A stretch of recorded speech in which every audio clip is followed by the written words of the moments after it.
Hi, Global Family. This is Heather Lockett with Lasting Conversations. And once again, we are with the amazing Jill Karlin Butler. Hi, Jill. Hi. Thank you for having me again. So listen, we just, we know we could probably have 12 episodes because each of her we're having fun. And each of her storylines can just go into the heart of so many amazing things. So last time that we were together, you ended in India, right? And that you were having a calling to come back to the States. So what Jill is, she's a visionary, an artist, a yogi. She's a master gardener, and her passion that we're focusing on mostly for this particular show, number 57, is in ecotecture, which gets into the gardening and sustainable living and your visions for our future. Mm-hmm. So welcome back, Jill. Thank you. Thank you. So let's go back to that you had been in India was that your third trip? It was. It had been your third trip, and then you heard this calling, go back to the States. I did. So take us there. So I came back to my home in Flamingo Park, West Palm Beach, Florida. And I was active in my neighborhood association, but I also had received a commission from the city of West Palm Beach to do the portraits of houses that I was showing you in the last episode, to do a calendar of 12 different historic buildings and to highlight the history of these 12 buildings. And the first building that I went to work on was the Armory. And it's now the Art Armory. Right, the Armory Art Center. The Armory Art Center. Right. At the time, it wasn't quite that. It was a sort of old building that could have been torn down. And it was still an art center, but it was not nearly as robust as it is today. Uh-huh. And so I sat in front of the tree and I did this painting. And as I was doing the painting, the director came out and he told me that they were going to cut down the tree the following day. Oh, my goodness. And I mean, I wasn't painting the tree. I was painting a picture of the building, but the tree was in the painting. And somehow it just overwhelmed me. And it was like the tree was talking to me. And so I went home. I was very upset about it all. And I called this lady that I knew who's the head of Audubon. And she lived in my neighborhood. And she was very activist, environmentalist. At the time, I didn't know too much about this stuff. And so I asked her what to do, and she said she had had tooth surgery that day and she couldn't help me. But she did know that the neighborhood had voted on the new landscape plan that this guy had, landscape architect Jim Smith, had proposed. And she was kind of disgusted by the whole thing. But she was like, there's nothing I can do to help you. And I said, well, what do I do? And she said, well, tie yourself up to the tree because they're doing that in California. And she may have just been joking, but I ended up doing that. Did you really? Yeah. And so what happened and how that evolved was that just a few weeks earlier, I had met Lee Butler at an art opening, and we, at the Carefree Theater, amazingly enough. Oh, the Carefree. Yeah, oh, R.I.P. Yeah, I remember the Carefree. And so he showed me his work, and I was, again, like godsmacked by his brilliance. And he was the father of environmental architecture. He had invented a way to heat and cool buildings without using fossil fuels in the 1970s. And to me, I just couldn't imagine why they weren't everywhere. Why are these buildings not everywhere? They're beautiful. They're just exquisite buildings, and they're absolutely brilliant. And so we had dated just a bit, and I went to the following morning. They were going to cut the tree down at 7 a.m. And so I got a plan together and figured out how I could do this. And I rode my bike to the Armory, and I got myself ready to tie my bike chain around the girth of the tree, to tie myself with handcuffs to this tree.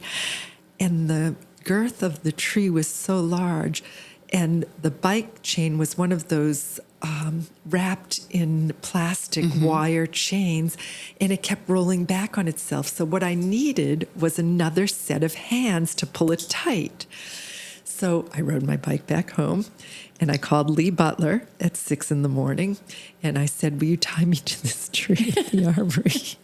And you had really just met? Yeah, Or we had only met a few weeks earlier. Oh, my goodness. And so he was there within a heartbeat. He was like, "Yeah, I'll be there right away." And so our love story ensued. And the tree survived for a little while, but then the forces that be had it chopped down eventually as well. So that's our love story. That's the beginning of our love story. And that I depicted in this painting, which is this sort of iconic painting of the benefit of trees for our society and for our humanity and for our earth. And I call it Plant, Nurture, and Protect Trees. And then I give all the reasons why, all the wonderful things that they do. And I've organized protests for saving trees with nursery school students, actually, so that I could teach them about the benefits of planting trees. And I had an organization, a nonprofit organization called Tree Florida, in which we planted trees all over South Florida. We had a really great board of directors, and what the board of directors, they were many of them were had landscaping companies that you would know of down here in South Florida, and some would donate trees. We got a bunch of trees when the what's it called, the MacArthur Foundation, when the MacArthur land was given up somehow. We got all the trees from then, and we got to. And I planted a meditation garden up at the IZ campus on PGA. So there's a meditation garden I planted in like 1992, I think, and with the Tree Florida and with a teacher from the university from FAU.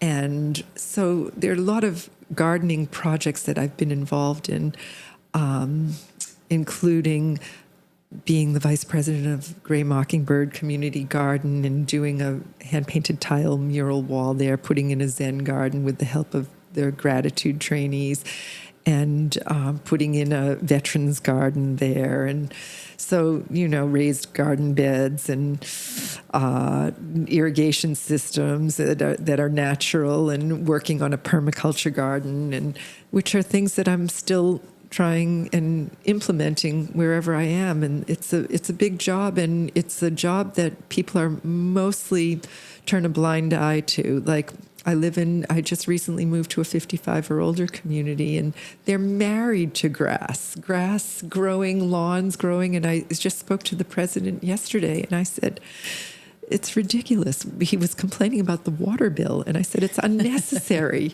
You don't need to have a water bill. If you plant in a way in which you use natural Florida ground cover, you can eliminate the majority of your water bill and not ever have to use this very horrific stuff called Roundup, of which there's so many lawsuits Well, that's right a now." rabbit hole about that. Yeah. That gets into so many things for sure. Now, what I love is, and again, my show is always so very organic and it's unscripted, and we just roll and we go. And so when Jill came in to the studio, everything just sort of landed so beautifully. What we have here, was gifting, here is some moringa for myself and then the folks here in the studio. And I said, "Oh my gosh, this is going to be perfect," because I just knew we were going to need more than one episode to cover so much ground.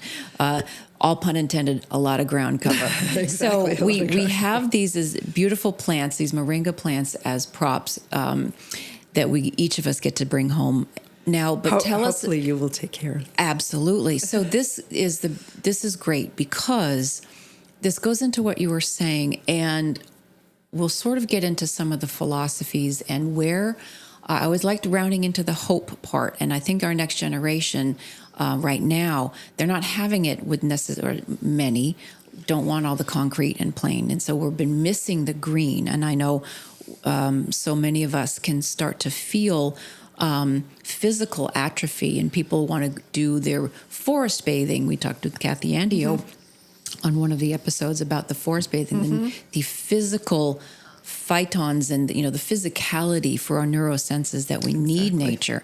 And yet at the same time, and this is going to be now a question, as land is being developed, and we're in a city that once upon a time was a swamp, and all of us here, this was nothing but land. So building does happen.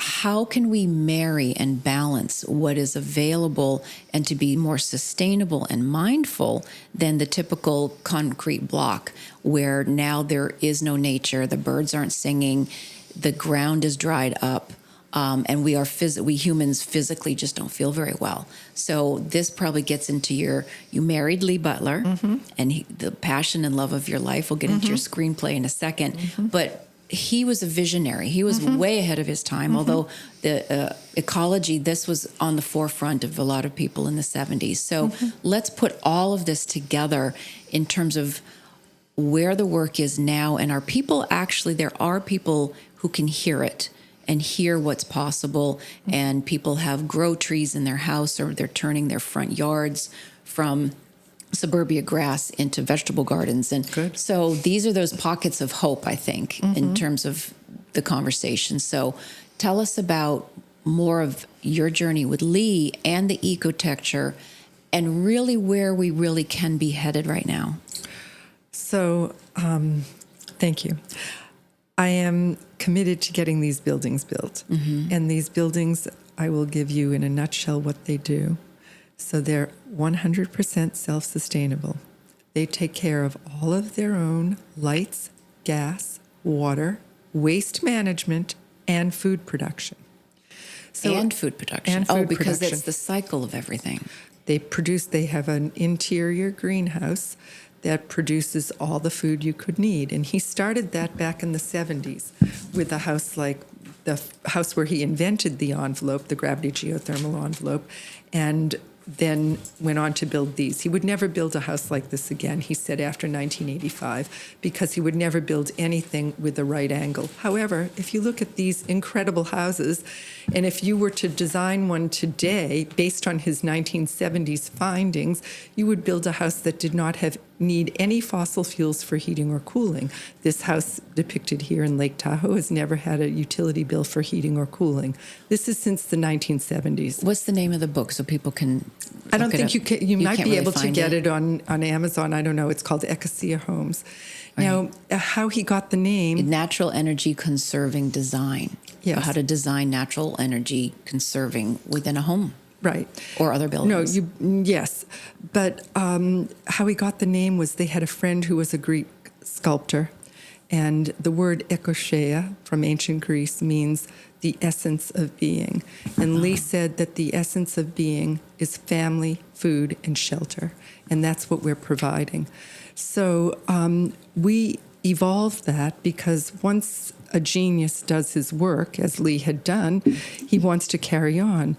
What happened is in the 1950s, Buckminster Fuller, the great engineer who designed the geodesic dome, at the Expo in Montreal and the geodesic domes everywhere, taught at the University of Illinois. And he taught his students that these scientists knew how much world resources, what the world resources were.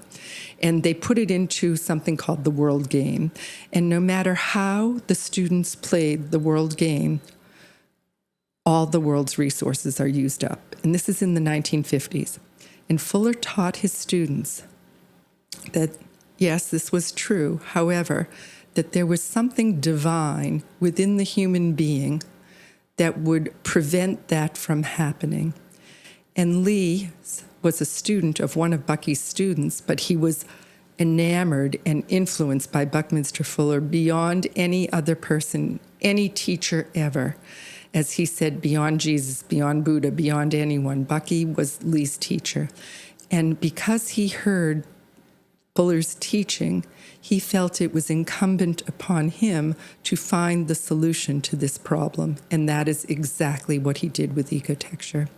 So the Ekosea Homes, the fossil fuel, getting rid of the fossil fuels for heating and cooling through the gravity geothermal envelope, his design, which is the brilliant design that the American Institute of Architects studied, the Department of Energy, the United States Department of Energy studied and discovered them to be the most energy efficient homes they had ever looked at, works by a very simple concept that a child understands, which is natural gravity geothermal convection. And what happens is you build the house, and he has a map in here of climatological zones, for example, throughout America, but these houses were built all over the world.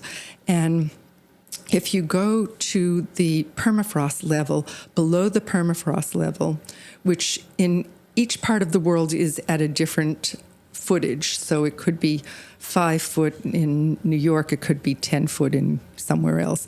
And if you go to that and you tap in to the temperature there, it's constant. So all year long, winter, summer, spring, or fall, it is always exactly the same temperature. So let's say in New York it's 60 degrees, but let's say outdoors it's 30 degrees. So what Lee discovered is that through natural gravity geothermal convection, he made an envelope around the house, starting in the basement. See this air wall? This is a wall of air that envelops the home. And so he says the house thinks that it's underground. So couple that with a south-facing greenhouse in the climatological place like New York. Every house is different based on the site, based on where it is. You have to, in permaculture, before we start doing a garden, we stay on the site and we observe the site for, you're supposed to for a year, but most of us don't get to do all of that. But you observe the site and you observe everything about the site, when the birds fly over, and you make notes, when the children are dropped off from school, whatever it might be that happens at that site. And you have to do the same thing in designing a home like this in some cases. And so the house then thinks that it's underground. It thinks that it's 60 degrees instead of 30 degrees out. And you have a basically warm house if it's 30 degrees out. And then if you have a greenhouse, a south-facing greenhouse, you can get that house up to 80 degrees.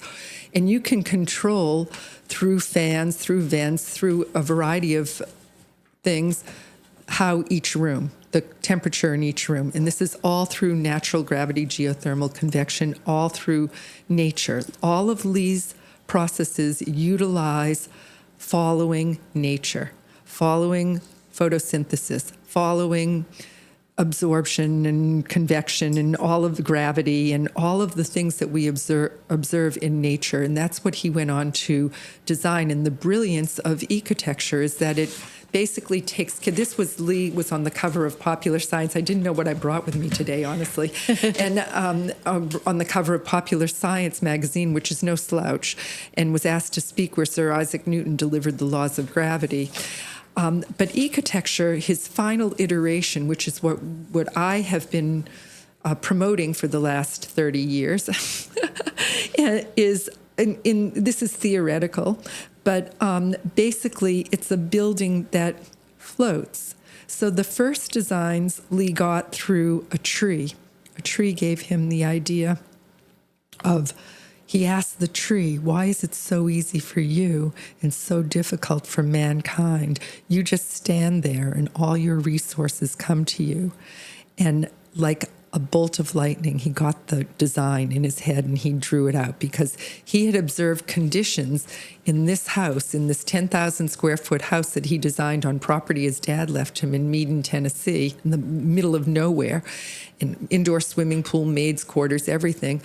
And he was quite perplexed when an ice storm hit the house in January of the 60s, I think. And And it's been 2 years trying to figure out why that house was warm. It was his first passive solar design. And that's when that moment hit, when he asked the tree how it was possible.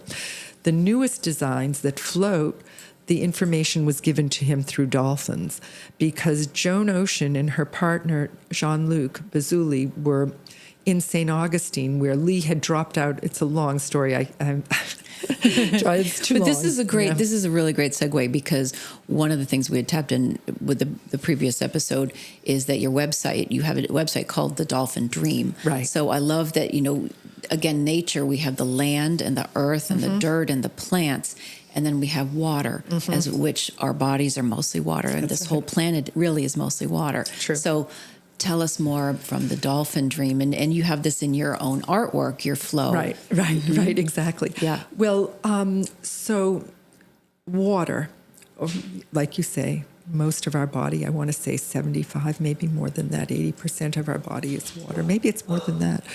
And so the feature, I should say the salient feature, is... The salient feature. The salient feature is that these buildings all float. And that's the important thing, is that they have a hull, like a boat. So the hull of the building floats in water. And is that where, if it's going to be built, say, in a Florida or in another setting versus a mountainous setting? They can float in a mountain. Really? They can float in a mountainous setting, because how they float is in a water jacket. So what is a water jacket? So sort of imagine a swimming pool, but shaped like the hull of a boat, and you fill it with water, and then you plunk the hull of this thing inside of it. So it can float on a mountaintop, it can float on a river, it can float in a ocean, it can float in a desert, it can float in any land situation. And the thing that I tell children, and I usually don't broadcast, is that it also is designed to float up in the air. Because, if need be. And Lee saw that the potential was there, that we might need to do that, because he invented all of this multiple years. He's been dead for 18 years, and he invented this years before the words climate change were in our culture.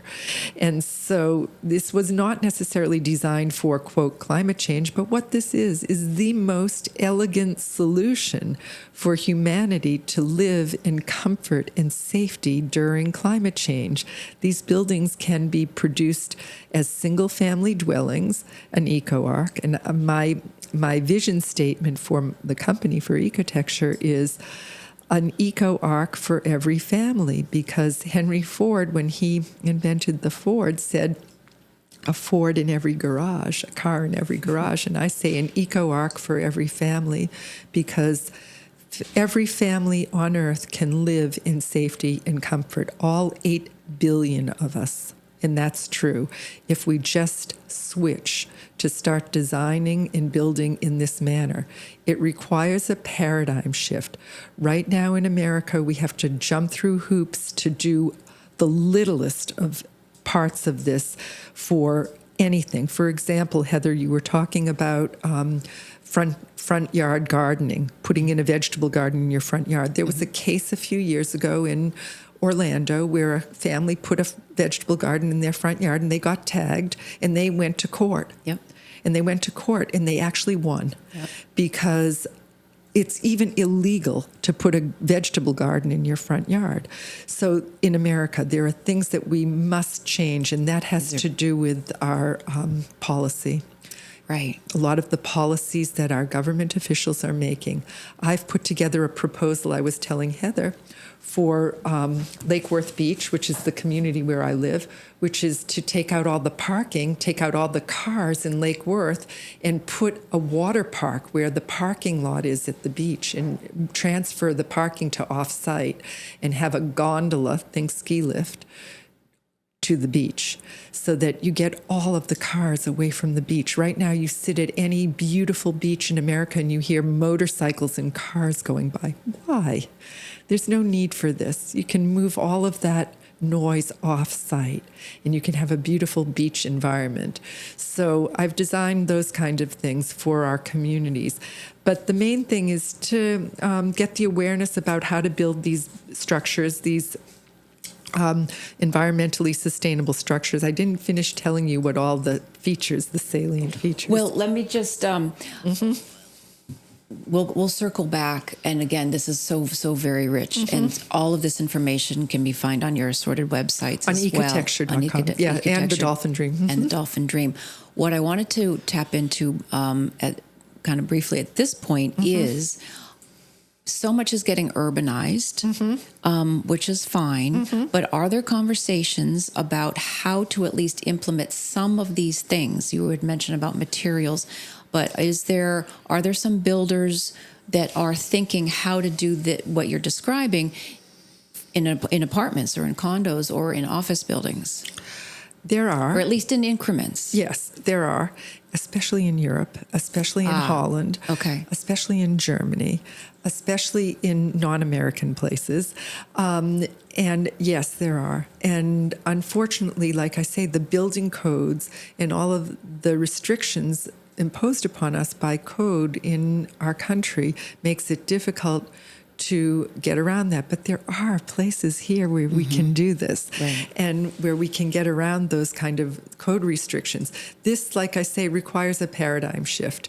And my husband used to say that people talked to him in the 1970s when there was a gas crisis. Now, this was in the late 70s. Everybody was freaking out because they thought that there wasn't enough oil. And so that propelled his career to very large degree because of the fact that everybody wanted to build a home that didn't use fossil fuels. And there was a change in the cars that went smaller. And so there was a huge paradigm shift for that time. And interest rates were 16% and higher. And even higher. So we are in a re-evolutionary time. And this is why this work, that his vision and Bucky Fuller started, it's all very quantum, and it does go back to nature, and it can feel like a difficult time, but there's always hope, and it's about the humanity, like you were saying, that's really what drew Lee, is that notion of it goes to the human, it goes to the heart. That's where this show is always about, to the heart of what's really pulsating, and if it's a tree or a home has the heartbeat. It's true. It has a heartbeat. It does. And when you go inside of a Lee Butler home, when you go into an Ekosea home, his first evolution, the first homes, and it's hard to find them. And so as a result of which, but if you go into one, you feel it. You feel you're in this living environment because the homes breathe. They all breathe. All of Lee's homes have air circulation, and they have in their homes. And they not only have air circulation, they have a greenhouse, so there's plants living inside the home. Some of them are made out of trees themselves. But I know we have to go. So we do for now, and again, the ... the continuation, because we can get into chapters 4, 5, and 6. I look forward to that. You have, the rainbow of possibilities, the vision of your husband.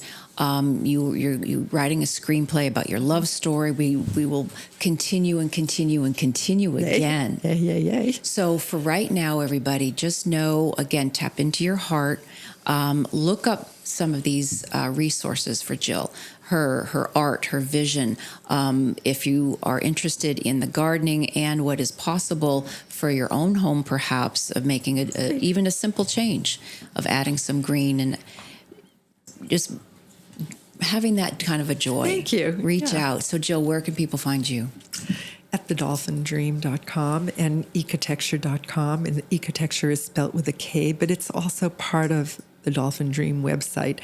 And all of that will be much more fluid in the beginning of the year, but it's there. You can see it all right now. Beautiful. Yeah. Beautiful. Thank you so much, Heather. Oh, Thank you. thanks This again, has been Jill. so much fun. I love that you brought props, and folks, we are going on YouTube, so you'll be able to see the things that we were talking about.